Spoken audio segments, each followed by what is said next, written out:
સોના પર લાદવામાં આવેલી ડ્યુટીના વિરોધમાં સોનીઓની હડતાલ સતત 7મા દિવસમાં પ્રવેશી છે। સોનાની આયાત તેમજ વેચાણ પર લાદવામાં આવેલી ડ્યુટીના વિરોધમાં સોનીઓની હડતાલ 7મા દિવસમાં પ્રવેશી છે।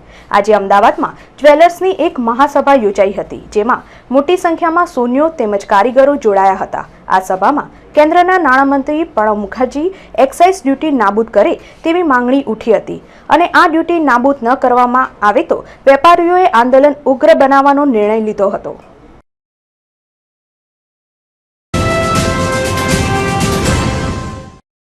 પગાર વધારો અને અન્ય પડતર પ્રશ્નોને લઈને તબીબોની હડતાલ સતત 8મા દિવસમાં પ્રવેશી છે। વર્ષો જૂના પગાર વધારા તેમજ ટીકો કમિશનની માંગણી બાબતે તબીબોની હડતાલ ચાલુ છે। આજે આ હડતાલ 8મા દિવસમાં પ્રવેશી છે। તેવા સમયે સુરતમાં દર્દીઓ ભારે હાલાકી વેઠવી પડી રહી છે। તબીબોની હડતાલને કારણે ઓપીડી બંધ થઈ ગઈ છે। નિવાસી તબીબોને ભરોસે હાલ દર્દીઓની સેવા ચાલુ રહી છે। આ હડતાલમાં 250 જેટલા તબીબો જોડાયા છે।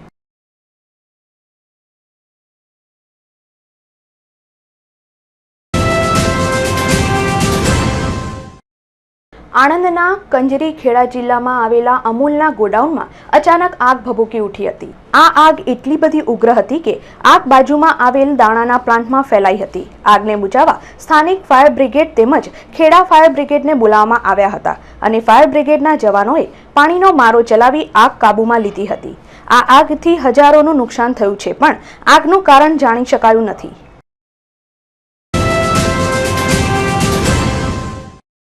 કેરીના રસિયાઓ માટે કેસર કેરી મોડી આવવાના સમાચારને પગલે ખેડૂતોમાં પણ નિરાશા ફેલાઈ ગઈ છે। બદલતા જતા વાતાવરણને કારણે કેસર કેરી આ વખતે 1 મહિનો મોડી આવશે। ગ્લોબલ વોર્મિંગને કારણે આંબા પરથી મોર પણ ખરી રહ્યા છે। હજી કેરી નાની આવી હોય ખેડૂતોમાં નારાજગી ફેલાઈ છે। 90% ખેડૂતો કેસર કેરી પર નિર્ભર રહે છે, પણ આ વખતે 20 થી 25% જ પાક મળશે કે નહીં તેની ખેડૂતોને ચિંતા સતાવી રહી છે।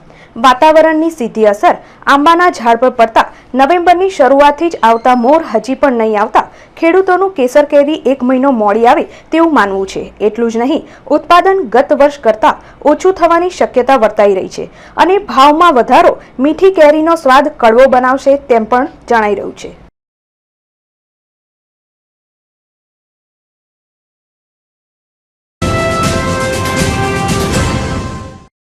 રાજ્યભરમાં ચાલી રહેલી તબીબોની હડતાલમાં આખરે જીએમટીએને બોલાવવામાં આવ્યા હતા। રાજ્યભરમાં ચાલી રહેલી તબીબોની હડતાલમાં આખરે જીએમટીએને બોલાવવામાં આવ્યા છે। તારીખ 22 માર્ચથી તબીબો હડતાલ પર છે અને આજે 8મા દિવસે પણ તબીબો તેમજ સરકાર વચ્ચે ચાલતી લડત વધુ ઉગ્ર બની રહી છે। તબીબો પોતાની માંગણીને લઈ અડગ છે, ત્યારે દર્દીઓને ભારે હાલાકી વેઠવવી પડે છે। તબીબોના જણાવ્યા મુજબ નવા વિધેયકમાં સુરક્ષાને સ્થાન આપવામાં આવ્યું છે, પણ અન્ય બાબતોને કોઈ સ્થાન આપવામાં આવ્યું નથી।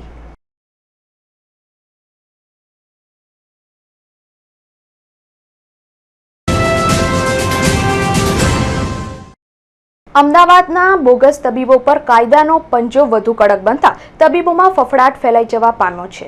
અમદાવાદમાં બોગસ તબીબો પર તવાઈ આવી છે। આરોગ્ય વિભાગે 11 જેટલા તબીબોને ક્લોઝર નોટિસ પાઠવી હતી, જે પૈકી 5 તબીબોએ દવાખાના ચાલુ રાખ્યા હતા।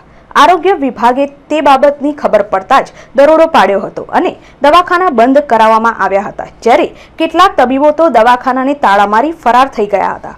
અમદાવાદની આરોગ્ય ટીમે તમામ વિસ્તારોમાં બની બેઠેલા બોગસ તબીબોને કાયદાની ચુંગલમાં લેવાની શરૂઆત કરતા જ તબીબોમાં ફફડાટ ફેલાયો છે।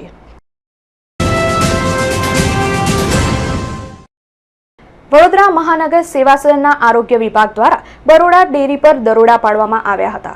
બરોડા ડેરીમાં સિન્થેટિક દૂધ ઘુસાડાતું હોવાની ઉઠેલી ફરિયાદ બાદ આજે વડોદરા મહાનગર સેવા સદનના આરોગ્ય વિભાગ દ્વારા બરોડા ડેરીમાં દરોડો પાડવામાં આવ્યો હતો। આરોગ્ય વિભાગની ટીમે દૂધ તેમજ દૂધ બનાવટની વસ્તુઓના નમૂના મેળવી લેબોરેટરીમાં મોકલી આપ્યા હતા અને આ રિપોર્ટ વહેલી તકે આવે તેવી શક્યતાઓ છે। આ અગાઉ પણ બરોડા ડેરીમાં આરોગ્ય વિભાગ તરફથી ચેકિંગ હાથ ધરવામાં આવ્યું હતું, પણ કંઈ જ મળી શક્યું ન હતું।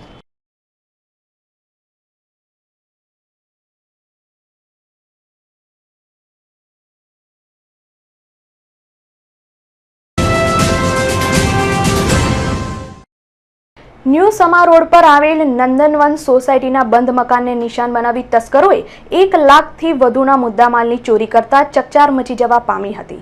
ન્યૂ સમા રોડ પર આવેલ નંદવરસ સોસાયટી પાસે આવેલ નંદીશ્વર ફ્લેટમાં રહેતા શેખર રાધામૂર્તિ વેંકટ સ્વામીના બંધ મકાનમાં તસ્કરોએ પ્રવેશ કરી બેડરૂમની તિજોરીનું તાળું તોડી તિજોરીમાં રહેલા રોકડા રૂપિયા ઉપરાંત સોના ચાંદીના દાગીના સહિત 1 લાખ ઉપરાંતની ચોરી થતા પોલીસે ડોગ સ્ક્વોડ ફિંગરપ્રિન્ટની મદદ લઈ અજાણ્યા તસ્કર વિરુદ્ધ ગુનો નોંધી વધુ તપાસ હાથ ધરી છે.